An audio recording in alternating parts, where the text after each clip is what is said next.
So a few words about the next speaker. As I'm always used to, I'm usually giving you a few insights. How did we reach out to the person? So Monica lives in Berlin, and our friend Andrew actually helped us reach out to her because he used to be living in Berlin, and then they found some kind of connection. So we were thinking about a curious fact about her. So we found on the internet that she was actually working on a, what was that, open Greek and Latin project thing. So we were thinking maybe she speaks ancient languages apart from, modern languages like JavaScript, React, or whatever. So I will let her come on stage to give us her presentation and also introduce herself. So welcome.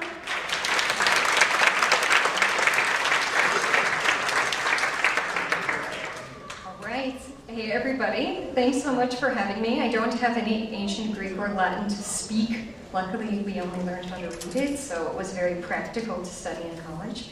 Thanks so much for sticking around. I know it's kind of the end of the day, and we started early.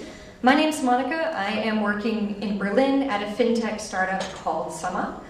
Maybe you have used us. We also have an office here in Sofia, and today I'm going to be sharing with you some of the things that I've learned as our company grew when I joined from 80 people to more than 1,500 people worldwide today. But before I dive more concretely into that, I want to start with a question. And that question is, why do we rewrite software? I don't know about you, but in my career, I have rewritten sometimes the same code over and over and over again.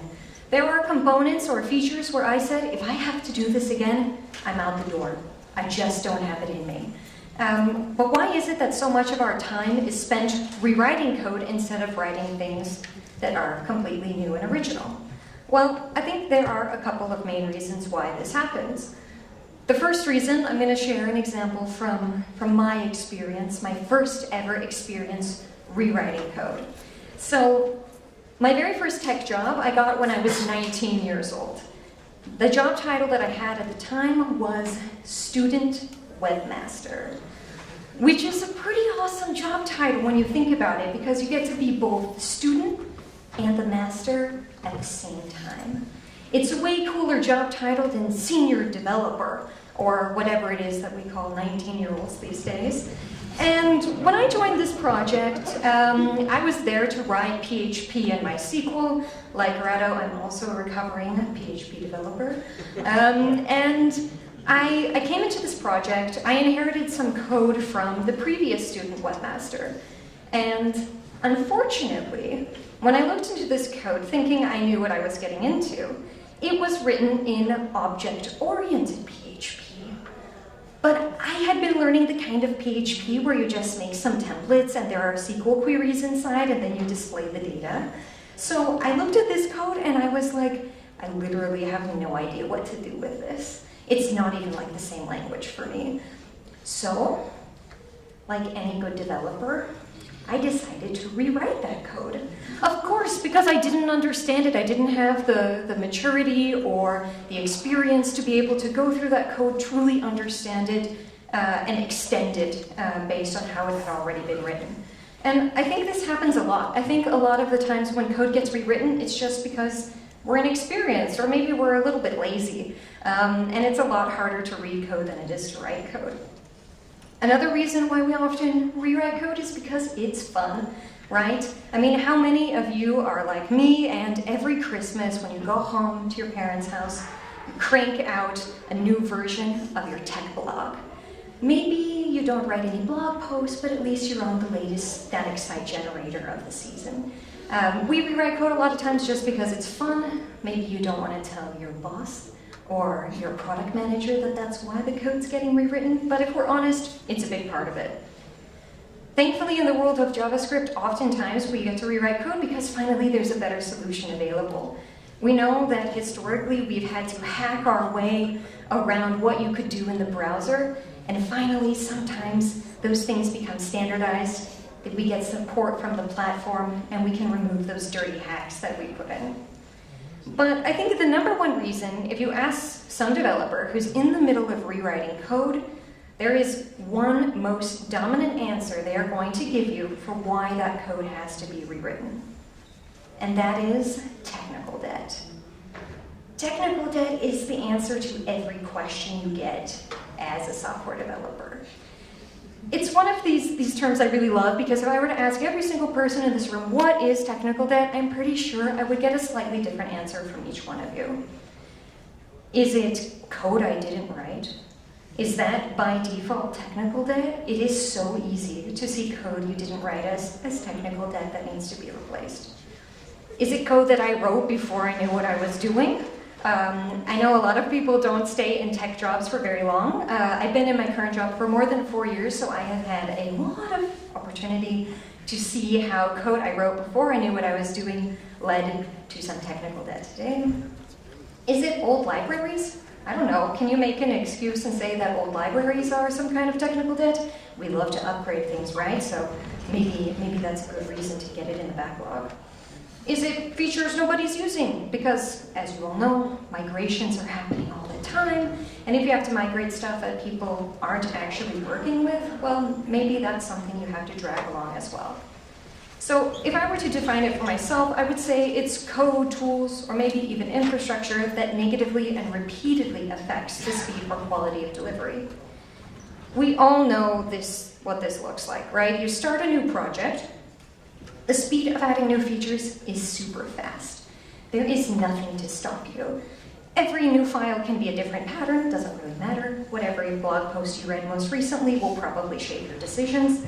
But eventually, the speed of adding new features becomes abysmally slow. Now, even worse, we see this happen in a project. It starts fast, it becomes slow, and then we finally get to a breaking point where we say to maybe our tech lead or to the product owner of our team, I can't live like this. Something has to be done. And so we begin to refactor. And we think that finally we actually understand what the code needs to do, right? So we build in all of that knowledge, all of that pain and suffering into the new version of the code. But tragically, oftentimes we slide right back into that pit of unproductivity.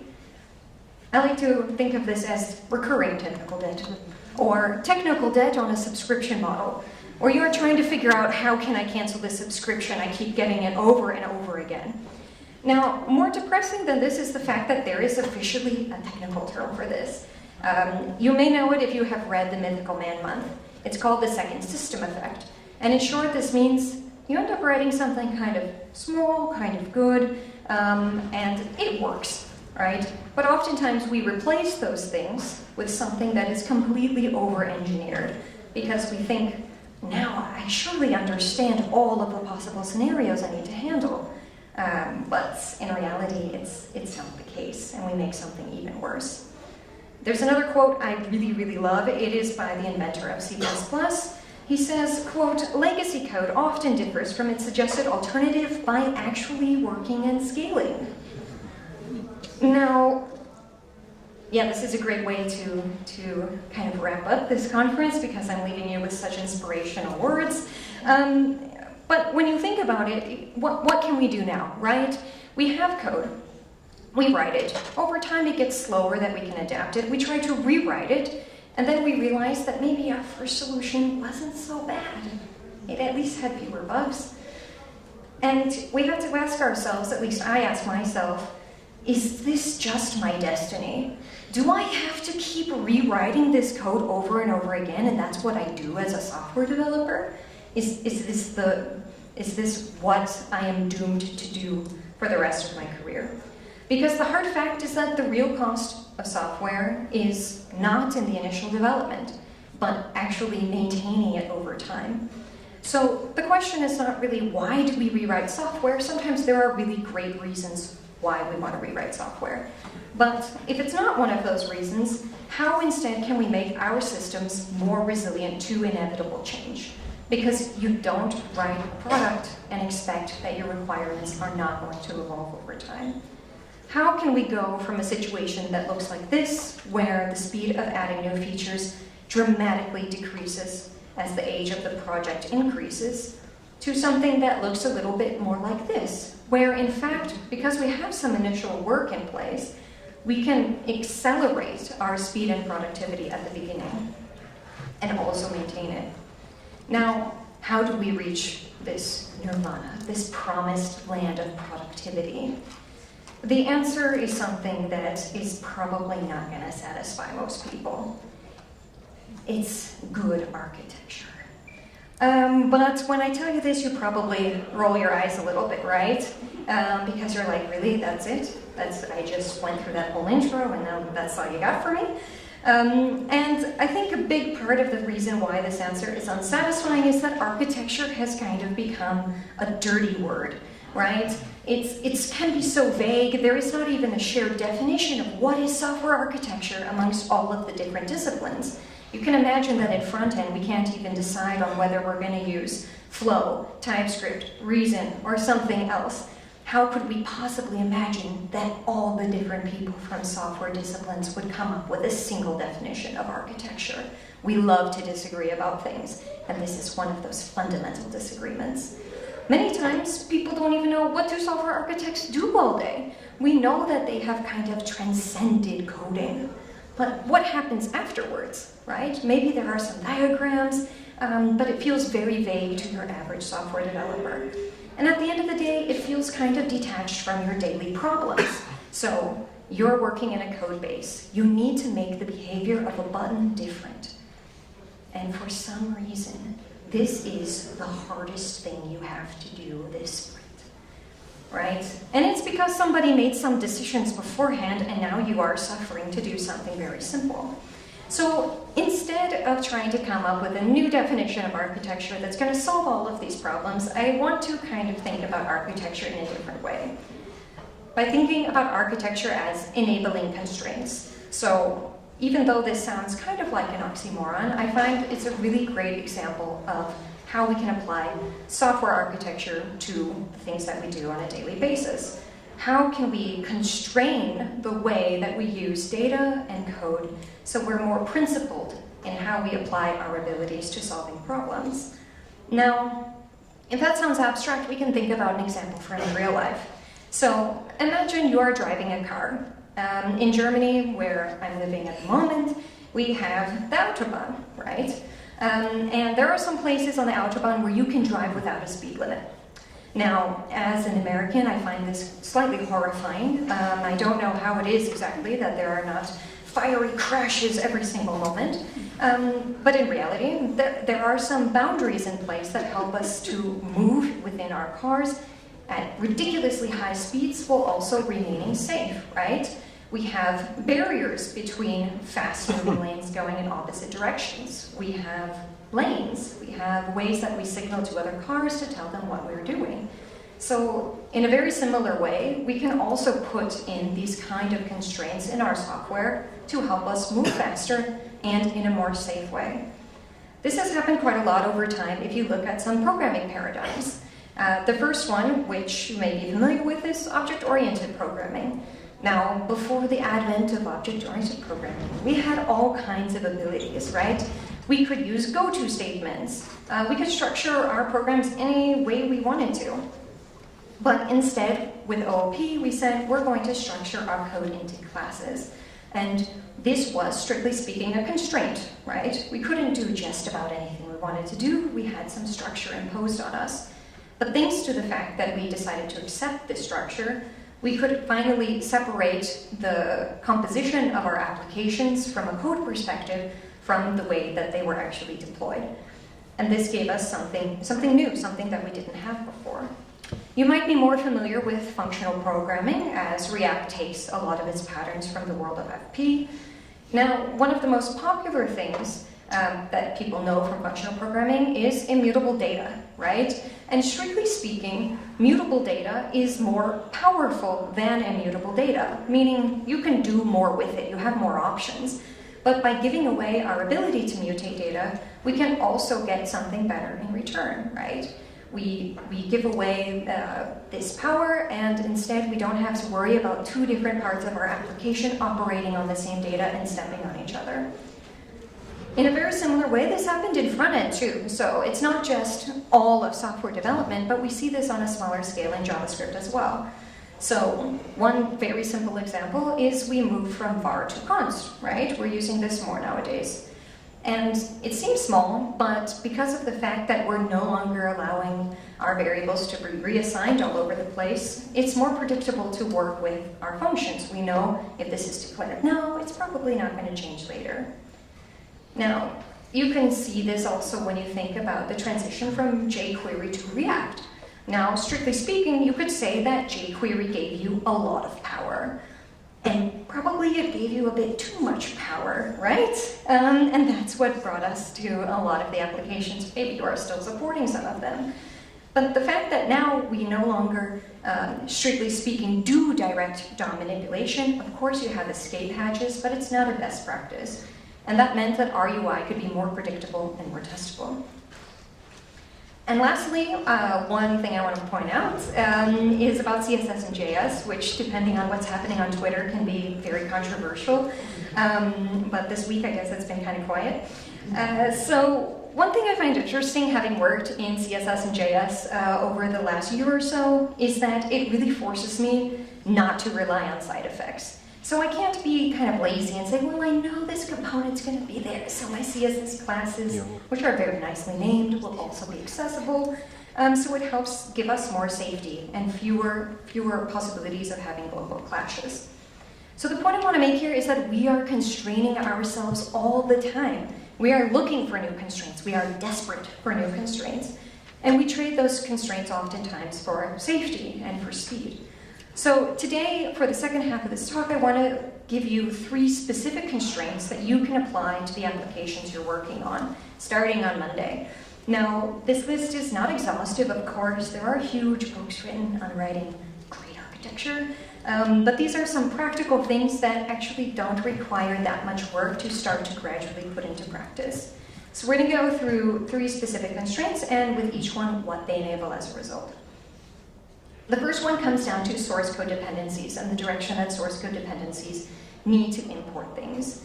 Oftentimes in the world of front-end, we labor over what is the perfect directory structure, right? But oftentimes we're not thinking at all about how the internal dependencies in our application actually connect to each other.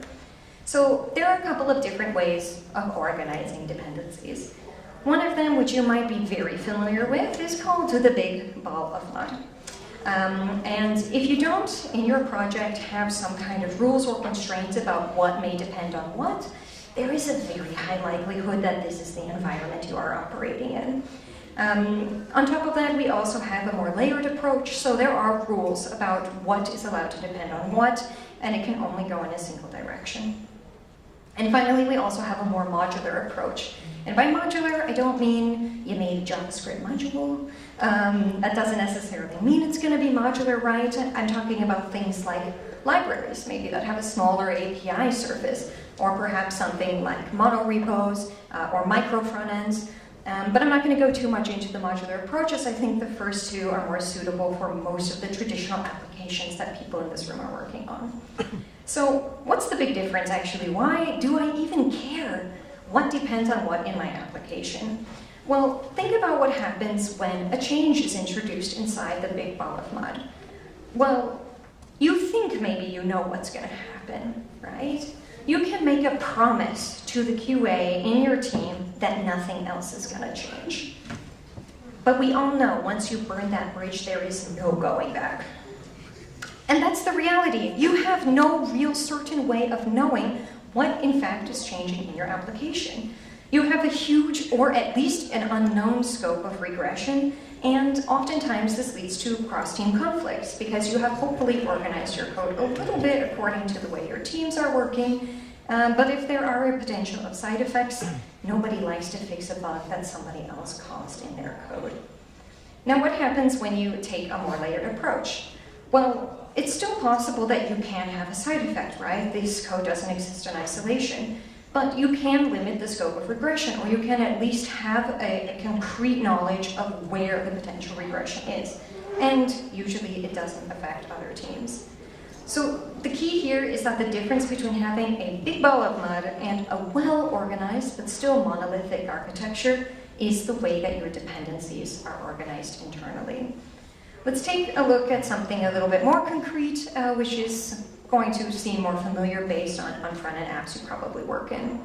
So you might start with something like your router, right? This is kind of like the root of the tree where everything kind of gets included. You maybe have a layer for making your API calls, places where you store your data, your stores, etc.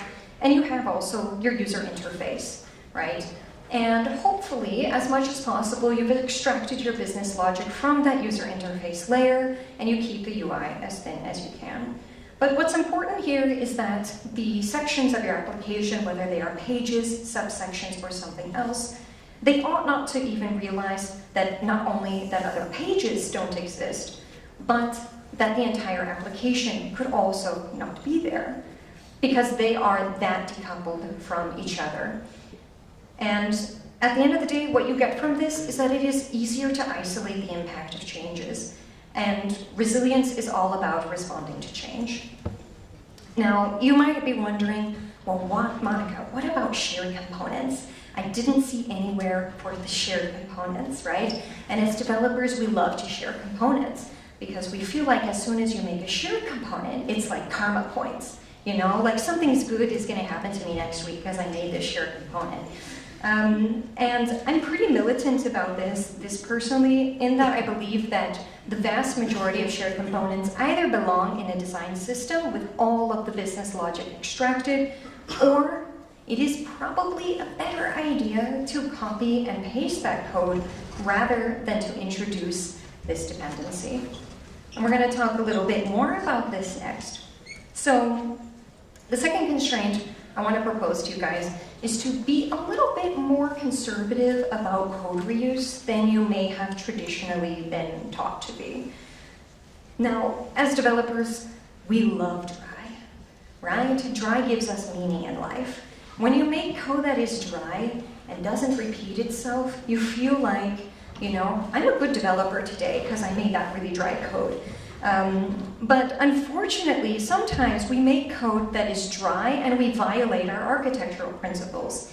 So we end up with code that is super brittle and code that is really tending to cause side effects because two things that shouldn't know about each other are in fact dried together. Think about it like this. You imagine that you start out in a project, okay? And you have some existing code and you see some components there and you need to build a new feature. Now, perhaps you see a component that looks really similar to the one that your designer asked you for, and you think, amazing, I can do exactly what I meant to do. I can take that component that already exists, I can generalize it a bit, I can put it into the shared folder, and then both of these pages are going to be able to use that component. And you think, wow, not only did I do my feature, but in fact, I did something good for the world. But unfortunately, what tends to happen over time in these shared components is that they kind of want to make a mitosis. So you have this component, and there is some kind of magnetism that keeps it together, but also some signals inside that tell you it would really like to separate, but the fact that it's in the shared folder means it probably never will. You see these kind of signals introduced with things like if statements, or maybe the component has an existential crisis and it needs to know, where am I, so I know how to render, right? And suddenly you end up in a situation where this component that used to be general now only works in two very specific situations. So the point I want to make here is that if you have to make a decision, it is so much more important that your code remains decoupled than it is that your code is dry. And why is that? It's because code reuse isn't a goal in and of itself. The reason we want to have reusable code is because less code usually means less bugs, more consistency. But at the end of the day, if making your code reusable also makes it more brittle and prone to side effects, you are completely undermining the entire reason that you introduced that reusability in the first place. Now, there's a really great tweet which I thought illustrated this point perfectly. A regular person sees either a glass half full or half empty, but an engineer sees them both and learns in what context it makes sense to see it half full and in what context to see it half empty. And my point here is that sometimes you just need two glasses, because two people need to be able to drink water at the same time without disturbing one another. And if one person drops their glass on the floor, the other person should not need to also immediately do the same thing. And if you do this, you can actually mindfully write code that is going to not introduce coupling in places that tend to diverge over time. So be mindful if you're creating shared components that also contain a lot of business logic, because it is super likely that that code will begin to specialize in the context that it lives. Finally, the last point is about enforcing your boundaries. So architecture is really nice, right? You've probably been there, you're working with your team, and at some point you decide, we need to have an architecture meeting. This is getting out of control. So you hold a meeting, you get everybody together, and you come up with a plan. If you're really good, maybe you even document it somewhere publicly. You put it in the wiki. It's using a diagram. And at last you feel a sense of control. Now I know what this application should do forever and ever. Amen. But unfortunately, these documents tend to live somewhere in the wiki. And it is very unlikely that when a developer goes to create a new feature, they're going to go into that wiki, search for that documentation, and consult it for every single decision that they make. I'm not going to do that. You're not going to do that. And certainly the new developer who missed that meeting is not going to realize they need to do that. They just see they have a task and they want to get it done. So how can we actually enforce these architectural boundaries without relying on some kind of code review process that happens way later than somebody has actually implemented this code, or maybe even without relying on humans at all? Let's look at a specific example. So imagine that I have my application, I see that things are quite tangled together, I make some decoupling, perhaps I even find some kind of business logic that ought to be duplicated, and over time it specializes to the context that it lives in. Now, those two pieces of logic, or those two components, they still look rather similar. Now, what happens when a developer comes into this code base and they see those two very similarly looking things? There is like an instinctual developer reaction, right? Your heart beats a little bit faster, and you think to yourself, I sense an abstraction. And it's like the closest thing to a high that you can get on your daily job. So you're like, okay, fabulous. I'm going to do something great. I'm going to make this code more dry. Everyone's going to love it because they're going to love my abstraction because I thought of it just now. And the question is, how can I stop that? How can I stop that before it even happens? So there is a really cool technique called forbidden dependency tests. It's not something that I have seen talked about very much in the world of JavaScript, but it is more popular in the world of Java. They have a tool called JDepend that does this as well. And in essence, what you can do is, instead of just writing tests that assert the behavior of your application, you can write tests that also assert the structure of your application. So imagine you have two separate pages or sections. You can write tests that will make sure that if I'm writing a feature, I put into the CI a check so that nobody may depend on the code that I write. And that gives you some kind of freedom, doesn't it? Because you know that if you want to change something, nobody else may depend on you. Now, if you want to give this a try, there's a tool in JavaScript called Dependency Cruiser. It's pretty neat. It allows you not only to make assertions about the application that you're working in from the standpoint of dependency imports, but also things like circular dependencies. And it's also pluggable, so definitely take a look if this is something you're interested in. And the important thing about having some kind of automation that takes care of your architecture as opposed to just building things or testing things is that you have a way to preserve those decisions over time.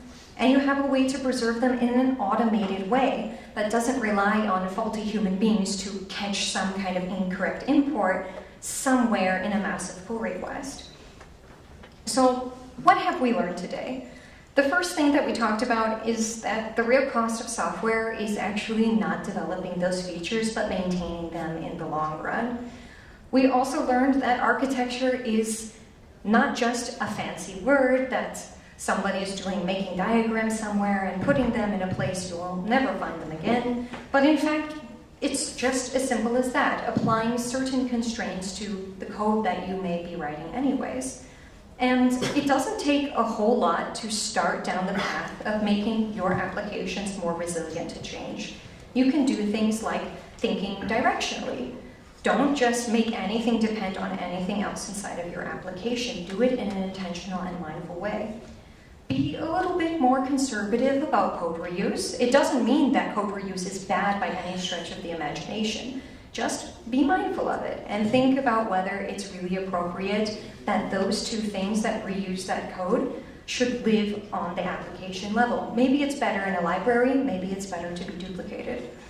And finally, we need to find a way to enforce our boundaries. If we just make decisions and document them, that's very nice. It's helpful for onboarding, but it's not something that people are going to pull out every time they review a PR. So the more that we can automate, the more we're going to be able to scale and also overcome the fact that human error is a very real thing in the world of software development.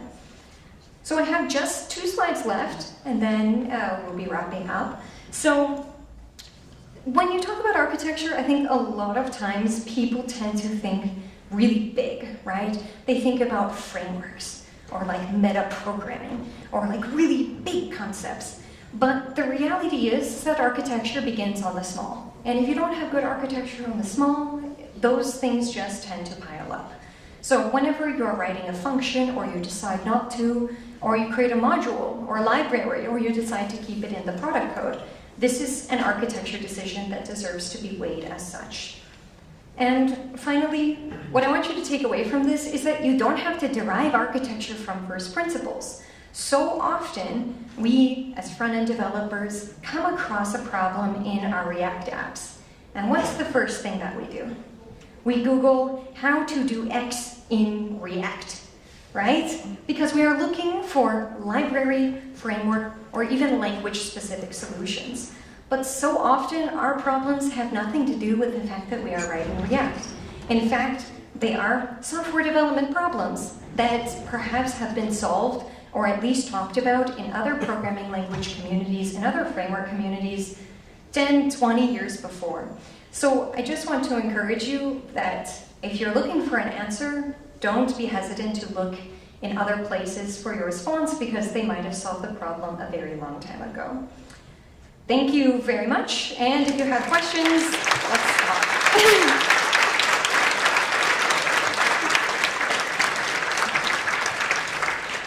Monica, thank you so much. We're now going to do the same format again with the panel.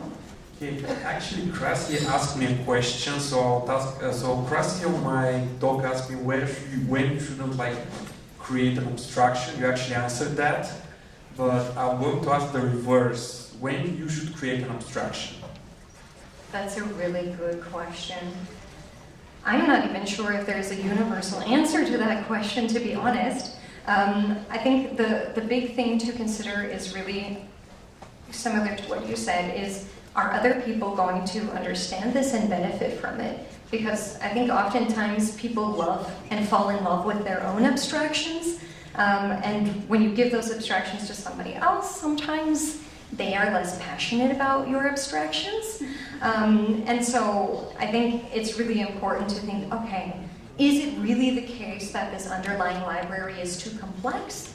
Or is it the case that I just love to make my own kind of distinction there? So I think it comes down to the human element because this is what the consumers of our code really are. Actually, Rado took my question. But so I'm wondering something. You know, if you're a doctor and if you hit the wall with your foot, you're not freaking out thinking, oh, I'm going to die now. Because the doctor is able to judge himself properly, right?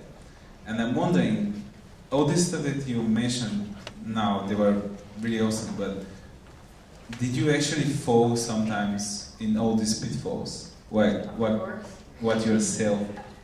And more importantly, are you able to actually go out of this situation? Like, for example, you see this really nice abstraction and you think, oh, I should build this, and then you jump and build it. Or you just pause and you remember your rules and then you apply them to yours. Yeah. I mean, I can definitely say that this entire talk is based on making a lot of mistakes.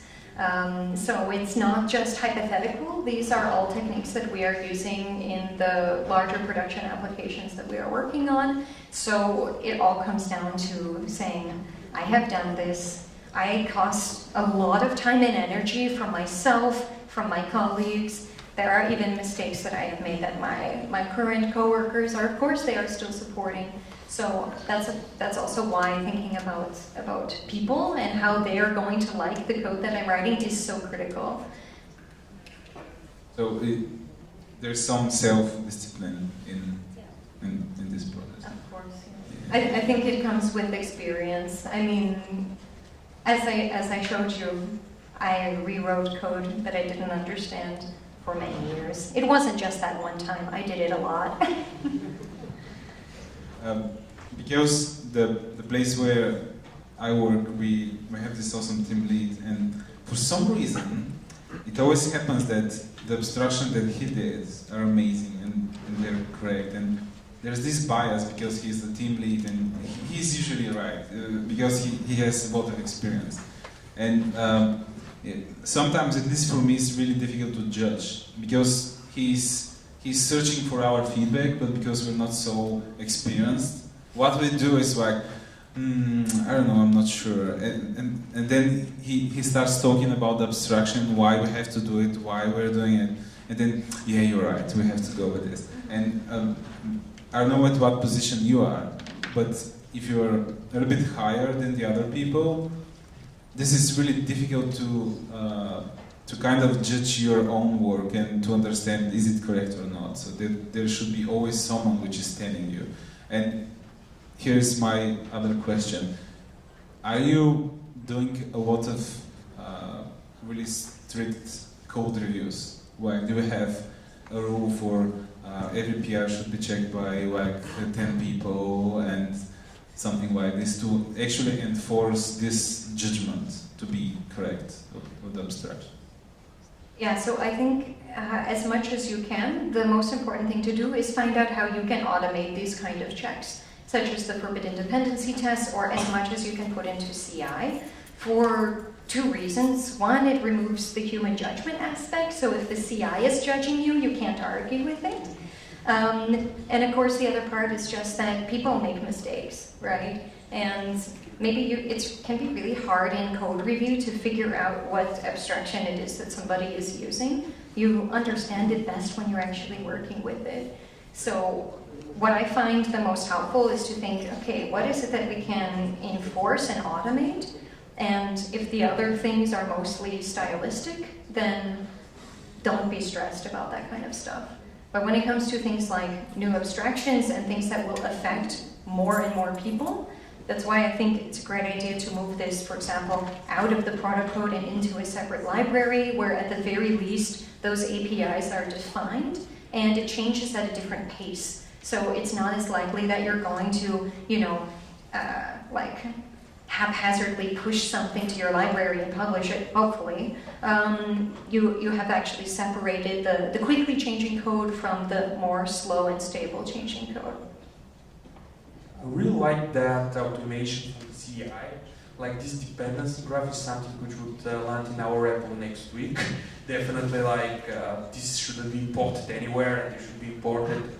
Are there any like cool tips like that you have seen the CI do and the things you do in the CI where you haven't seen them much in other places? I mean, that's a good question. I think this one is the thing that is most people are surprised by. One interesting application for this technique, which we haven't implemented yet, but is something we're looking into, is actually finding out how you can eliminate not only certain types of dependencies, but also understanding what those kinds are. So is it logic? Is it the router? Is it UI components? Because oftentimes you end up where the initial load of the application is so huge because everything gets kind of pulled into this base bundle by Webpack. And so this is also an interesting application of this tool, is that you can say, I don't want to actually have any kind of user interface here, or I can explicitly make sure that those things aren't getting pulled in. So that's one example. Yeah. That's cool. And do you make it do you split the boundary between an external libraries, like things you don't control in general, and your own internal libraries, and the application domain-specific modules? Do you have how do you model that? What kind of boundaries do you put on that? Well, I think when it comes to some specific third-party libraries that we are using, it's not so different than what you mentioned in your talk, that you have to make a decision, is it the right time for me to abstract away some of this API? And sometimes it's not. So for example, with the API layer that we have, which fetches data and deals with things like deduplicating requests, caching, and all of these kind of things, this is implemented using a library, but it's implemented in a way that if you remove the library, actually almost nothing would change. So I think it's about wondering which of these dependencies is the most volatile, which ones are realistic to replace, which ones are we just buying into and we accept that, and which one of them do we want to make sure, if we upgrade something here, that it won't affect multiple teams at the same time. Are there any questions from you guys? Anyone? Okay, my last one. Okay. You're thinking that we're finished, right? Yeah. So, some rough metrics. How often you spend time architecting something, like in a meeting? Like, for example, every sprint, once a sprint, every month, or something like this? That's a good question. I mean, for myself personally, I don't really do this. I'm not at the moment participating in a team that works in sprints, or I'm not writing product code. But I think it takes some kind of planning at the beginning when it comes to taking the lessons that you have learned and applying them. But if you can come up with an architecture that is also kind of horizontally going to handle more and more, I don't think that you have to revisit it all the time if you see that it's still working. So you have to kind of understand what are the limits. And one very helpful concept that forbidden dependency test is kind of a subset of is called fitness functions. Maybe you have heard about these.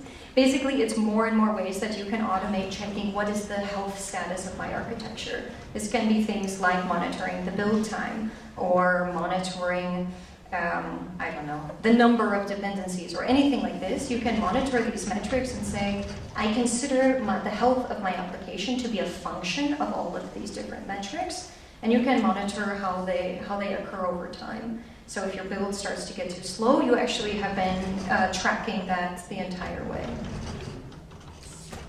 That's really nice advice, thanks. Yeah, I think. Thank you.